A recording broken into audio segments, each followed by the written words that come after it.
రాబోయే 10-15 సంవత్సరాలలో ఒక క్రమశిక్షణ కలిగిన కష్టపడిన తరం ఈ ప్రపంచం నుండి కనుమరుగవుతుందేమో. అవును, ఇది ఒక చేదు నిజంగా అనిపిస్తోంది. ఆ తరం ప్రజలు అతి సామాన్య వ్యక్తులు. వాళ్ళు రాత్రి పెందలారే పడుకునేవాళ్లు, ఉదయం పెందలారే లేచేవాళ్లు, నడక అలవాటు ఉన్నవాళ్లు, మార్కెట్కి నడిచి వెళ్లేవాళ్లు.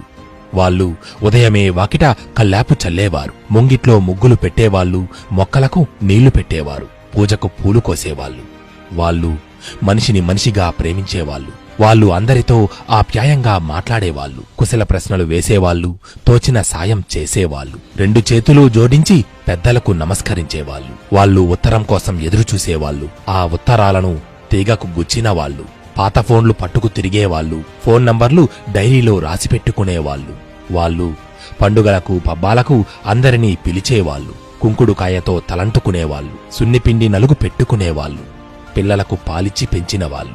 వాళ్ళు తీర్థయాత్రలు చేసేవాళ్లు, ఆచారాలను పాటించేవాళ్లు, తిది వారం నక్షత్రం గుర్తుపెట్టుకునేవాళ్లు, పుట్టినరోజును దీపం వెలిగించి జరుపుకునేవాళ్లు. వాళ్ళు చిరిగిన బనియన్లను తొడుక్కుని ఉండేవాళ్లు, లుంగీలు చీరలు కట్టుకుని ఉండేవాళ్లు, చిరిగిన చెప్పులు కుట్టించుకుని మరీ వాడుకునేవాళ్లు, అతుకుల చొక్కాలు కుట్టుకునేవాళ్లు. వాళ్ళు తలకు నూనె రాసుకునేవాళ్లు, జడగంటలు పెట్టుకునేవాళ్లు, కాళ్లకు పసుపు రాసుకునేవాళ్లు, చేతికి గాజులు వేసుకునేవాళ్లు. వాళ్ళు వస్తువులను వాడుకుంటూ మనుషులతో గడిపిన వాళ్ళు.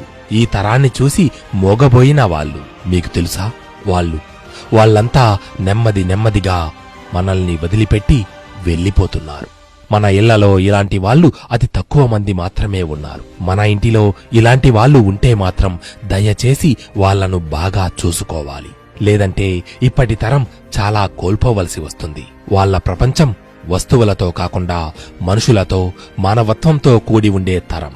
సంతోషకరమైన జీవనం గడిపిన తరమది.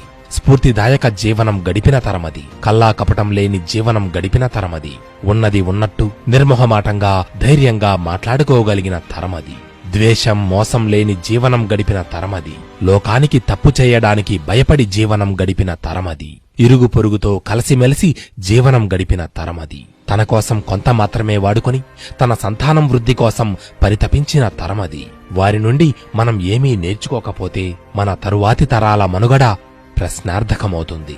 మన కుటుంబంలో పెద్దవారిని మనం గౌరవించడం ద్వారా మన పిల్లలకు మంచి సంస్కారాన్ని అందివ్వగలం. మిత్రమా, ఆఖరుగా ఒక్క మాట. సంస్కారం లేని దేశం, సంస్కృతి లేని దేశంగా ఈ భారతాన్ని మనం మార్చేయకూడదు. తప్పులను సరిదిద్దగలిగేది సంస్కారం మాత్రమే.